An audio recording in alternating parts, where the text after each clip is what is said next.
और चलिए खबरों में आगे बढ़ते हैं जबलपुर से बड़ी खबर के साथ। प्रमोशन में आरक्षण पर यह बड़ी खबर आ रही है। नई प्रमोशन पॉलिसी पर हाईकोर्ट में स्पष्टीकरण दिया गया है। राज्य सरकार ने हाईकोर्ट में स्पष्टीकरण दिया है 2016 के पहले प्रमोशन पर पॉलिसी लागू नहीं होगी, यानी कि 2016 के पहले प्रमोशन पर यह पॉलिसी लागू नहीं होगी। स्पष्टीकरण है 2016 तक के प्रमोशन पर ओल्ड पॉलिसी लागू होगी, नई पॉलिसी 2016 तक के प्रमोशन पर नहीं लागू होगी। हाईकोर्ट ने सरकार को अंतरिम राहत दी है, देने से इनकार कर दिया है। हाईकोर्ट ने सरकार को अंतरिम राहत देने से इनकार कर दिया। सरकार सीलबंद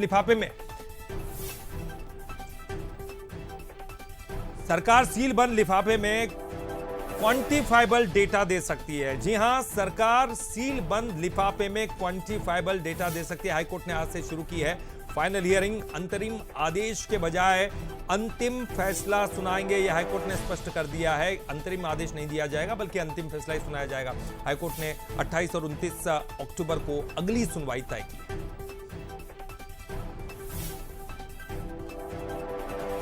और चलिए इस पर ज्यादा जानकारी के लिए बात करेंगे। हमारे साथ हमारे संवाददाता, हमारे सहयोगी सूरज शर्मा जुड़ गए हैं। सूरज, सरकार की तरफ से अब स्पष्टीकरण साफ हो गया कि 2016 के पहले के जो भी मामले उन पर ये वाली नई पॉलिसी लागू नहीं होगी। क्या कुछ कहा जा रहा है, लेकिन हाईकोर्ट से भी ये झटका है क्या?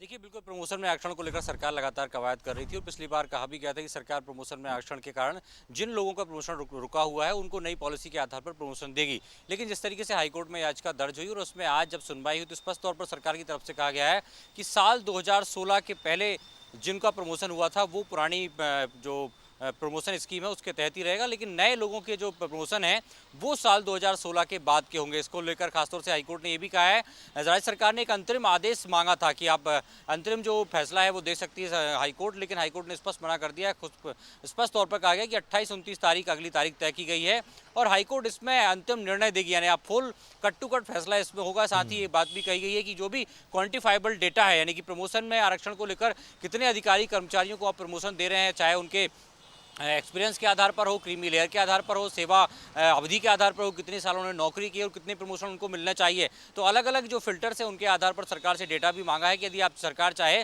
तो क्वांटिफाइबल डेटा भी राज्य सरकार है वो हाईकोर्ट को दे सकती है। लेकिन बड़ी बात यही है कि साल 2016 के बाद ही अब प्रमोशन में आरक्षण को लेकर जो पॉलिसी है उस पर काम होगा। साल 2016 के पहले जो प्रमोशन हुए हैं या होने थे उन पर ये लागू नहीं होगी। तो बड़ी खबर है कर्मचारियों से जुड़ी, क्योंकि लंबे समय से हम देख रहे थे कि प्रमोशन में आरक्षण के चलते जो मामला अटका था उसके लेकर लाखों कर्मचारी हैं अभी तक प्रमोशन की आस देख रहे थे। लेकिन सरकार के कदम आगे बढ़ाने के बाद अब देखना होगा कि हाईकोर्ट के फैसले के बाद सरकार किस तरीके 28 और 29 तारीख को सुनवाई में डेटा उपलब्ध कराती है और क्या वाकई जो लंबे समय से मामला अटका है साल 2019 से वो प्रमोशन आरक्षण के कारण लोगों को प्रमोशन मिल पाएगा या ये प्रक्रिया भी लंबी चलेगी। ललित, बिल्कुल, यानी कि सूरज, स्पष्टीकरण जो सरकार की तरफ से देना था वो दे दिया जा चुका है, लेकिन अंतरिम कोई फैसला नहीं सुनाया जाएगा। कोर्ट की तरफ से भी स्पष्ट है कि फुल एंड फाइनल डिसीजन ही अब सबके सामने आएगा। बहुत बहुत शुक्रिया आपका इस पूरी जानकारी के लिए, बातचीत करने के लिए।